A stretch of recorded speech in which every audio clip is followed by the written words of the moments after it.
Y una pregunta sobre ese tema famoso de la exministra Corcho de la crisis explícita en la salud. Un poco lo que ha pasado es que el gobierno se ha empecinado en tratar de aprobar una reforma que el Congreso no le ha dado el visto bueno, pero mientras tanto está ejecutando al parecer ese plan de dejar el sistema sin recursos, de que colapse, pero el presidente Petro siempre está hablando de un sistema preventivo, de darle los recursos a las secretarías de salud, a las alcaldías y a las gobernaciones, pero mientras tanto el sistema está colapsando, las tutelas han crecido, el gasto de bolsillo también viene creciendo. El presidente Petro menciona en medios que ya los sistemas preventivos y grupos están en terreno funcionando, pero es cierto, como afirmaron el día de ayer los exministros de salud, que al parecer el gobierno sí adrede ha avanzado en un proyecto para crear la crisis explícita. A ver, pues efectivamente la ex ministra Corcho, ex candidata presidencial y hoy cabeza de lista del Pacto Histórico al Senado de la República, yo recuerdo porque fui de los que difundió ese video originalmente. Es un video que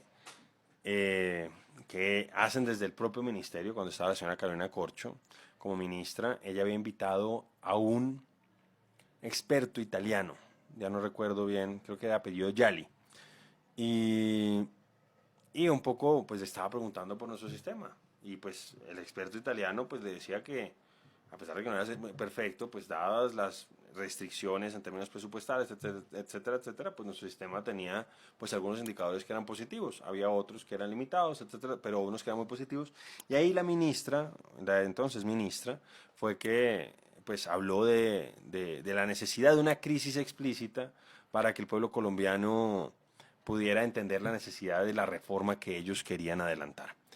Y yo no sé si de manera deliberada o no, pues esa crisis explícita ha llegado. Hemos visto, tú lo señalabas, cómo se han estado cerrando servicios. Creo que hoy veía una noticia que hablaba de un número, no recuerdo si eran 6.000, vengan reviso porque pues fue una cifra realmente aterradora de servicios de atención en salud que se han cerrado recientemente. Aquí ya les digo, eh, más de 6.000 servicios de salud fueron cerrados en el país en el primer semestre de 2025. Hemos visto lo que está pasando con los pacientes de enfermedades huérfanas, de enfermedades crónicas. Hemos visto lo que está pasando con el personal y con el talento humano en salud. Entonces, ¿qué es lo que ha sucedido?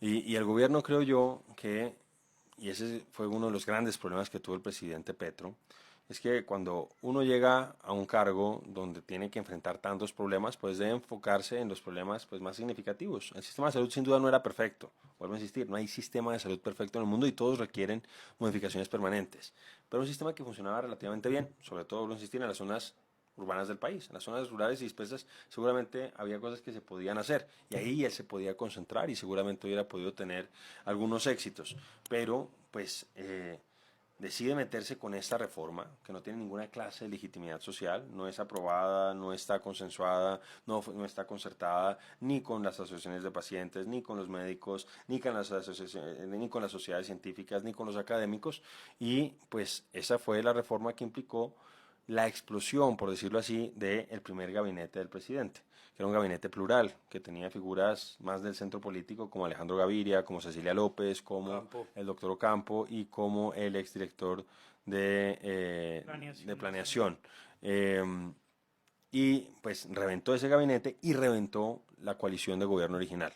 Acuérdense ustedes que el Partido Conservador, de manera completamente incomprensible, el Partido de la U y el Partido Liberal hacían parte no de unas bancadas independientes, no, eran parte de la coalición de gobierno, eran partido de Sí, gobierno. claro. ¿Ah?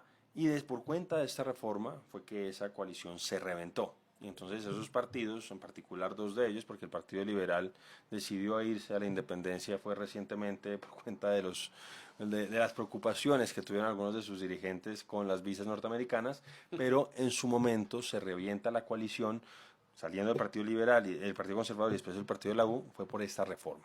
Entonces, ¿qué ha sucedido? Que ellos han tenido la teoría de que las EPS, que son un actor muy importante de nuestro sistema actual, que son los aseguradores, ellos consideran y hablan que son básicamente los intermediarios. Esa es la palabra que ellos utilizan para describirlas y que sencillamente sustrayendo a las EPS, pues ellos dicen que se solucionarían un montón de problemas y habría más recursos. Esa es la lógica que ellos pues han tratado de utilizar y que por esa razón no se requerían unos incrementos importantes en materia presupuestal. Entonces, la primera vez, la doctora Corcho, que tuvimos un debate en la Comisión Séptima a propósito de eso, su predecesor, el señor Ruiz, había hecho, esto fue el año 22, esto fue iniciando el gobierno, una sugerencia de que se incrementara la UPC, no recuerdo ya si había sido como en un 16%, y ella dijo que no, que básicamente se podía hacer como una suma pues, ordinaria y que... Falta de total rigor académico. Falta total de rigor, pero bueno, en ese caso no fue tan grave. Hubo un incremento, la inflación era muy alta en ese momento, entonces pues ahora sacan pecho y dicen, no, es que mire, hemos tenido los incrementos más grandes de la UPC en la historia. Claro, pues es que tuvimos una inflación. Yo no le voy a echar la culpa al presidente Petro por el tema de la inflación, pero pues fue una situación que se tuvo que enfrentar, no solamente aquí en Colombia, sino en el mundo entero. Y pues sí, fue del 16%, pero la inflación en ese momento estaba más o menos en el 13%. Entonces, pues el incremento en términos reales pues no era tan significativo y venía con algunos rezagos, porque hay que reconocer también que había problemas de financiamiento y aquí sucede siempre, en cualquier sistema. Un sistema de salud va a ser siempre una tensión o siempre va a implicar una tensión entre necesidades siempre crecientes, sobre todo cuando tenemos una población que se está envejeciendo y que requiere más atenciones y unos recursos que siempre pues van a ser limitados. Entonces, no es que se pueda hacer una reforma o se puedan tomar unas medidas que vayan a resolver los problemas para siempre jamás. Eso no va a suceder. Le corresponde a cada ministro, a cada gobierno ver de qué manera va resolviendo los problemas y va solucionando las dificultades que se van presentando. Entonces, bueno, eso pasó esa vez, después se incrementó, si mal no recuerdo fue más o menos como del orden del 9% el incremento, pero realmente y que está coincidiendo con lo que está sucediendo este año, donde se presentó el problema más grave, más agudo, fue del paso del año 24 al año 25. Y es que incluso, según lo que ha dicho la CIA vacía, hay cosas que a uno le llegaban, informaciones que a uno le llegaban, es que los técnicos del Ministerio de Salud habían sugerido que el incremento debía estar entre el 16% y el 22%. Y el señor Jaramillo, de manera completamente antitécnica, de manera completamente arbitraria, decidió que el incremento fuera más o menos del 5.36%, cuando el incremento del salario mínimo había sido de el 9.56%.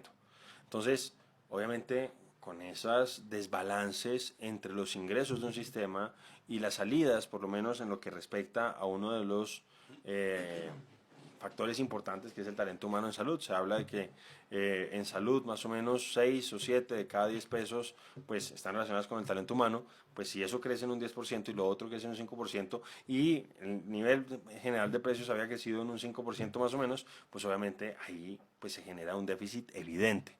Entonces ahí yo sí creo que hay pues no sé si fue de manera deliberada, pero sí hay una decisión que terminó causando el desfinanciamiento del sistema. Y otra cosa que es importante señalarlo, es que, porque tú mencionabas algo, Alejandro, y es el tema de la prevención. Entonces, como un mantra, el gobierno habla de que tenemos que tener un sistema preventivo y predictivo y no sé qué, etcétera, etcétera. Y entonces hablan de una conferencia de la Almata, etcétera, etcétera. Dicen que estamos, sí, yo no estoy en contra de que haya prevención, pero con recursos adicionales, no desfinanciando el aseguramiento. Porque es que el gobierno básicamente dice, no, es que si nosotros entonces hacemos un ejercicio de prevención, entonces ya la gente no se va a enfermar y no, o no va a tener esas enfermedades crónicas, etcétera, etcétera, y entonces va a haber unos gastos menores. Pero, ¿qué es lo que sucede? Hoy por hoy ya tenemos un número muy importante de colombianos que tienen enfermedades huérfanas, enfermedades raras, enfermedades crónicas, y hay que atenderlos, y no los puedes desatender. Y tristemente el gobierno le ha quitado recursos a ese aseguramiento, a lo que permitía darles tratamientos, darles medicamentos a esos pacientes para hacer el ejercicio de la prevención. Pero además la prevención el gobierno la está entendiendo mal, porque el gobierno considera que solamente con estos equipos extramurales, pues ya estamos haciendo un gran ejercicio de prevención. Y yo lo denuncié sobre todo fueron los 2 primeros años y medio del gobierno, del año 22 a fines del año 24. Y yo más o menos ahí mostré cómo en ese momento que hice la denuncia, el gobierno había girado 1.6 billones de pesos. Y el gobierno, desde el ministerio, solamente tenía claridad, sin que les hubiera hecho un ejercicio de fiscalización serio, pero por lo menos le habían mandado en qué supuestamente se habían gastado los recursos de 317.000 millones de pesos. Es decir, solamente 1 de cada 5 pesos de los que había entregado, el gobierno sabía más o menos en qué los había invertido. El resto no tenía ni idea.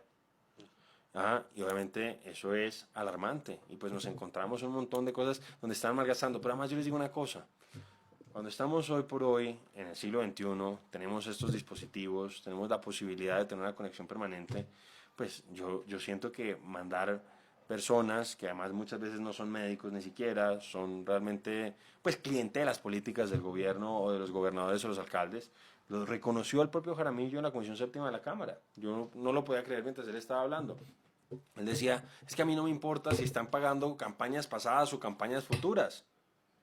Lo dijo en la Cámara, o sea, ellos están conscientes de que están haciendo politiquería. La semana pasada se enorgullecía de haberle dado más recursos a los alcaldes para que hicieran estos ejercicios de los equipos básicos en salud o equipos extramurales. Pero entonces, en este siglo XXI en el que estamos, con estas facilidades de comunicación, pues la verdad que vayan a hacerle una encuesta a una persona con todas las dificultades que eso implica, la cantidad de recursos que se gastaban solamente en gasolina, que pues para el presidente supuestamente es un tema sensible en materia medioambiental, solamente en temas de gasolina se gastaban platales. Y de esos 317.000 millones de pesos, si no recuerdo mal, como 39.000 que se habían gastado en gasolina para llevar esos equipos por la zona. Faciliten las cosas. Muchas de las problemáticas, etcétera, pues se pueden atender inicialmente para que la persona después vaya a un centro de salud a través de estos dispositivos, incluso a través de inteligencias artificiales. Entonces, la verdad es un derroche de recursos y uno lo que sabe que está haciendo el gobierno es que está contratando gente con fines electorales. Eso es lo que está buscando el gobierno, eso es empleo militante. Entonces, a uno sí le parte el alma, a uno le parece que es una infamia que el gobierno, entonces, desfinancie los tratamientos de personas que los están requiriendo para hacer este ejercicio proselitista con la contratación de personas que a veces ni siquiera tienen nada que ver con temas de salud. Yo les hablaba de los equipos básicos, de esos recursos y del tema de la desfinanciación. Entonces, todo eso lo estamos padeciendo. Pero una cosa final, y es que entonces estamos en este momento con la discusión en la Comisión Séptima del Senado. Y entonces pueden decir, no, pero ustedes, ¿por qué se oponen a esta reforma si no saben qué va a pasar? Es que ya tenemos un adelanto. Tenemos 2 adelantos, de hecho. Tenemos lo que se ha denominado el nuevo sistema de salud de los maestros, que es lo que el señor Jaramillo calificó como el piloto de la reforma de la salud. Hay videos, a mí me encanta presentarlos, del señor Jaramillo antes del 1 de mayo del año 2024, diciendo, es que lo que vamos a hacer con el sistema de salud de los maestros es el piloto de la reforma a la salud. Esto es lo que quiere el señor Gustavo Petro para todos los colombianos. Y esto va a ser un éxito, dijo el señor Jaramillo, etcétera. Y ha sido un completo desastre. Un desastre. Un desastre. Tan desastroso ha sido que FECODE, que ideológica y políticamente es tan cercano al gobierno, ha tenido que tomar distancia y veíamos hace poquito marchas. Y han convocado marchas. Lo que pasa es que tratan un poco de no echarle la culpa al gobierno y dicen, no, es que la fideoprevisora, pero ¿quién nombró a la persona a cargo de la fideoprevisora? ¿Quién nombró al señor Aldo Cadena en el FOMAC? Mire,